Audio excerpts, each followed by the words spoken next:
Hello मेरे प्यारे दोस्तों, आज अपन डिस्कस करने वाले हैं क्लास 12th का हाफ ईयरली का एग्ज़ाम चल रहा है। तो फिज़िक्स का पेपर कई बच्चों का हो चुका है, कई बच्चों का कल है। तो इसका डिस्कस करते हैं और मैं आपको पूरी आंसर की बताऊंगा और यही पेपर आपको कल भी देखने को मिलेगा। तो आप ध्यान से देखिए वीडियो में। देखो 40 नंबर का आपका पेपर आएगा, 3.25 घंटे आपको मिलेंगे। कुछ इंस्ट्रक्शन आपको इसमें दिया जा रहा है, ये आप पढ़ लीजिए और इसको ध्यान से उस हिसाब से पेपर को करिए। तो चलो क्वेश्चन पे चलते हैं। तो फर्स्ट क्वेश्चन अपने पास में आ जाता है दोस्तों, देखिए ध्यान से देखिए। पेपर इंग्लिश मीडियम वालों के लिए भी है ये और हिंदी मीडियम वालों के लिए भी है। मैं आपको बता देता हूँ। आपको देखो इंग्लिश में हिंदी में भी दे रखा है कि HCl में H+1 आयन व Cl-1 ऋण आयन के मध्य की दूरी 1 एंगस्ट्रॉम है। तो इस अणु के विद्युत ध्रुव आघूर्ण का मान ज्ञात कीजिए।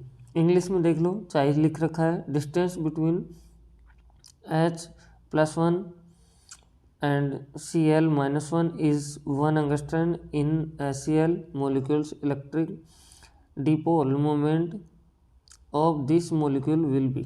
तो इसका दोस्तों अपना आंसर होने वाला है C 1.6 इंटू 10⁻⁻29 सेंटीमीटर। अब मैं आपको बताता हुआ चल रहा हूँ। देखो सेकंड क्वेश्चन में अपने पास में है समविभव पृष्ठ के किसी बिंदु पर विद्युत क्षेत्र का होता है। तो ये अपना आंसर होगा पृष्ठ के लंबवत, मतलब परपेंडिकुलर टू सरफेस। ऐसे ही नेक्स्ट अपने पास में थर्ड क्वेश्चन आ जाता है। तो थर्ड को देखें ध्यान से, आप वीडियो में बने रहें। तो थर्ड में आपको दे रखा है दोस्तों ये कि धारा घनत्व का मात्रक क्या होता है या यूनिट ऑफ करंट डेंसिटीज। तो इसका होता है एम्पियर प्रति मीटर स्क्वायर। ऐसे चौथा क्वेश्चन आता है किस प्रकार के पदार्थों के लिए चुंबकीय प्रवृत्ति का मान ऋणात्मक होता है। तो ये होता है प्रतिचुंबकीय के लिए ऋणात्मक होता है। ऐसे पांचवा क्वेश्चन आता है विद्युत चुंबकीय तरंगों में विद्युत क्षेत्र व चुंबकीय क्षेत्र के मध्य कालांतर होता है। तो ये होता है 0 डिग्री। यहाँ से अपने पास में 5 क्वेश्चन हो जाते हैं। अब चलते हैं छठे क्वेश्चन के ऊपर दोस्तों। तो छठा क्वेश्चन आपको दे रखा है, ध्यान से देखें। समपोषी व्यतिकरण के लिए प्रथातर की शर्त होती है। क्या शर्त होती है इन चार में से आपको बताना है। तो पहला आंसर आपका सही हो जाएगा डेल इक्वल n/λ, आपका आंसर हो जाएगा। अब चलते हैं दोस्तों सातवें क्वेश्चन के ऊपर। तो सातवां क्वेश्चन जो दे रखा है इसमें देखें, आपको बोला जा रहा है प्रकाश विद्युत प्रभाव के प्रयोग में निरोधी विभव व आपतित विकिरण की आवृत्ति में बने वक्र का ढाल होता है। कौन सा ढाल होता है। तो ये पहला आंसर आपका हो जाएगा। आठवां क्वेश्चन आ जाता है आपके सामने कि H परमाणु की निम्नतम अवस्था इलेक्ट्रॉन में की कुल ऊर्जा -33.6 इलेक्ट्रॉन वोल्ट होती है। तो इस स्थिति में इलेक्ट्रॉन की गतिज ऊर्जा क्या होती है। तो इसकी ऊर्जा होगी -13.6 इलेक्ट्रॉन वोल्टेज। अब 9 नंबर क्वेश्चन आ जाता है दोस्तों। तो इसको भी देखिए ध्यान से, अच्छे से बात को समझो। इसमें ब्लैंक अपन को भरना है। तो क्या क्वेश्चन है देखो, किसी गाउसीय सतह से पारित विद्युत फ्लक्स का मान गाउसीय सतह के, फिर ब्लैंक है, फिर ये पर निर्भर नहीं करता है, ये बताना है। तो आप कमेंट बॉक्स में लिखें इसका आंसर क्या होगा दोस्तों। तो अब चलते हैं नेक्स्ट 10वें क्वेश्चन पे। अपवाह वेग एवं विद्युत क्षेत्र की तीव्रता का अनुपात क्या कहलाता है। आपसे बोला जा रहा है कि इसका क्या कहलाता है। तो वो कहलाता है गतिशीलता। क्या कहलाता है, गतिशीलता। नेक्स्ट आपके पास में तरह का phi B vector dot D S vector का मान होता है। ये कमेंट बॉक्स में लिखिए। कुछ क्वेश्चन मैं आपके लिए छोड़ रहा हूँ। तो अब चलते हैं नेक्स्ट 13 नंबर क्वेश्चन के अंदर, नहीं 12 नंबर क्वेश्चन आता है। तो आपको दिया जा रहा है लेंज का नियम संरक्षण सिद्धांत पर काम करता है। किस संरक्षण सिद्धांत पर लेंज का नियम काम करता है। तो ये ऊर्जा संरक्षण के नियम के ऊपर काम करता है। आगे 13 नंबर क्वेश्चन आ जाता है दोस्तों अपने पास में, यदि चुंबकीय एकल ध्रुव का अस्तित्व होता है तो चुंबक तो संबंधित गाउस नियम क्या रूप ग्रहण करेगा। आप वीडियो में बने रहे, क्वेश्चन बहुत ज़्यादा इंपॉर्टेंट है, कल आपको एग्जाम में देखने को मिलेंगे। तो ये आप वीडियो को छोड़ करके ना जाएं, आप बीच में छोड़ देते हैं, ये आपकी सबसे बड़ी गलती है। तो सभी क्वेश्चन आप देखें। निर्वात नलिका मैग्नेट्रॉन से उत्पन्न विद्युत चुम्बकीय तरंगों के नाम लिखिए। अब 15 नंबर क्वेश्चन आता है, उसका नाम है कि एक इलेक्ट्रॉन व प्रोटॉन जिनके संवेग समान है संबंधित डी ब्रोगली तरंगदैर्ध्यों का अनुपात का मान बताइए। ये अपन से पूछ रहा है। आगे बोला जा रहा है हाइड्रोजन परमाणु की प्रथम कक्षा की त्रिज्या ए आपको दे रखा है, ए = 0.529 गुणा 10 मीटर है। तो तृतीय कक्षा की त्रिज्या आपसे निकलवा रहा है, तो ये न्यूमेरिकल है, आप कर सकते हैं। आगे दिया जा रहा है एक समय विद्युत क्षेत्र में उपस्थित विद्युत द्विध्रुव में संचित विद्युत स्थितिज ऊर्जा का व्यंजक ज्ञात कीजिए। व्यंजक आपको लिखना है इसके अंदर।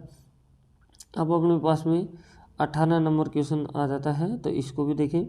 18 नंबर क्वेश्चन में कहा जा रहा है व्हीटस्टोन सेतु की संतुलन की अवस्था, अगर संतुलन अवस्था है तो उसके लिए क्या दे रखा है, के लिए आवश्यक प्रतिबंधन प्राप्त करो। ये प्रतिबंधन अपन को प्राप्त करना है, तो इसको करिए। आगे बोला जा रहा है स्व प्रेरण की परिभाषा लिखिए। परिभाषा आपको लिखना है, डेफिनेशन। उसके बाद में आपसे क्या बोला जा रहा है, एक लंबी परिनलिका के स्व प्रेरण गुणांक का सूत्र व्युत्पन्न कीजिए। आगे क्या बोला जा रहा है, 20वें क्वेश्चन में आपको दे रखा है, इसमें हाइगेन के तरंग सिद्धांत का उपयोग कर परिवर्तन के नियमों की व्याख्या कीजिए और आवश्यक चित्र भी बनाइए। चित्र भी अपन से बनवा रहा है दोस्तों इसके अंदर।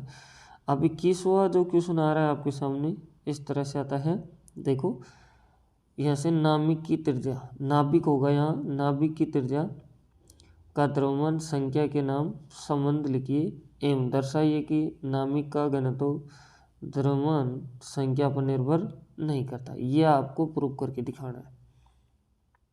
आगे बोला जा रहा है ऊर्जा बैंड सिद्धांत के आधार पर आवश्यक ऊर्जा स्तर आरेख का उपयोग करते हुए चालक, अर्धचालक, कुचालक में अंतर स्पष्ट कीजिए। तीनों में आपको अंतर बताना है इसके अंदर, ठीक है। इंग्लिश वाले बच्चे इंग्लिश का आप पढ़ लीजिए, सेम ही है, बस ट्रांसलेट का फ़र्क है हिंदी और इंग्लिश का, और कोई फ़र्क इसमें नहीं है। तो 30 नंबर क्वेश्चन आता है, तो इसमें दिया जा रहा है प्रतिबाधा को परिभाषित करें। किसी LCR श्रेणी पथ के लिए फेजर आरेख द्वारा प्रतिबाधा का व्यंजक प्राप्त करें एवं प्रतिबाधा आरेख बनाइए। अगर ये नहीं आ रहा है आपको तो फिर आप ये कर सकते हैं, जिसमें दे रखा है प्रिज्म के लिए विकलन कोण 8 एवं आपतन कोण 1 के मध्य परिवर्तन ग्राफ कीजिए। प्रिज्म कोण एक हो तो न्यूनतम विचलन कोण प्रिज्म के अपवर्तनांक के बीच सूत्र स्थापित कीजिए। यह अपन से बोला जा रहा है। नेक्स्ट क्वेश्चन देखो 24वां आपके सामने आता है, तो इसमें दिया जा रहा है दोस्तों कि वायु सावर्त नियम सूत्र सदिश रूप में लिखिए। सूत्र लिखना है लेकिन सदिश रूप में लिखना है। आवश्यक चित्र बनाते हुए किसी धारावाही वर्ताकार सूत्र के अक्ष पर चुंबकीय क्षेत्र का व्यंजक प्राप्त करें, ये बताना है।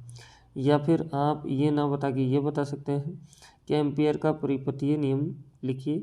इसकी सहायता से धारावाही परिचालिका के अंदर चुंबकीय क्षेत्र का व्यंजक आवश्यक चित्र बनाकर प्राप्त करें।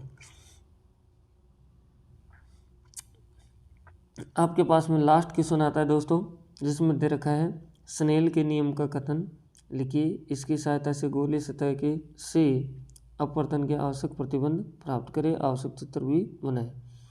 नेक्स्ट दे रखा है दूरदर्शी से क्या तात्पर्य है। अपवर्ती दूरदर्शी द्वारा बनने का किरण क्षेत्र बनाइए। इसकी कार्यप्रणाली का संरक्षण में वर्णन कीजिए एवं अर्धवर्तन क्षमता का व्यंजक व्युत्पन्न कीजिए। दोस्तों ये 4 नंबर का क्वेश्चन है, तो आप स्क्रीनशॉट ले सकते हैं आराम से और क्वेश्चन ढूंढें, बहुत इंपॉर्टेंट है, आपको देखने को मिलेगा। आपकी वार्षिक मतलब एनुअल एग्जाम में भी इसका बहुत ज़्यादा यूज होगा। तो आप एक नोटबुक में आप लिख लें, सभी को स्क्रीनशॉट लेते रहें। और चैनल में फर्स्ट टाइम में विजिट कर रहे हैं तो चैनल को सब्सक्राइब करें, बेल आइकन प्रेस करें और अपने साथियों के साथ में इसको शेयर भी करें और लाइक करें, कमेंट करें। तो फिर मिलते हैं दोस्तों ऐसे वीडियो के साथ में नेक्स्ट क्लास में। Thank you, best of luck.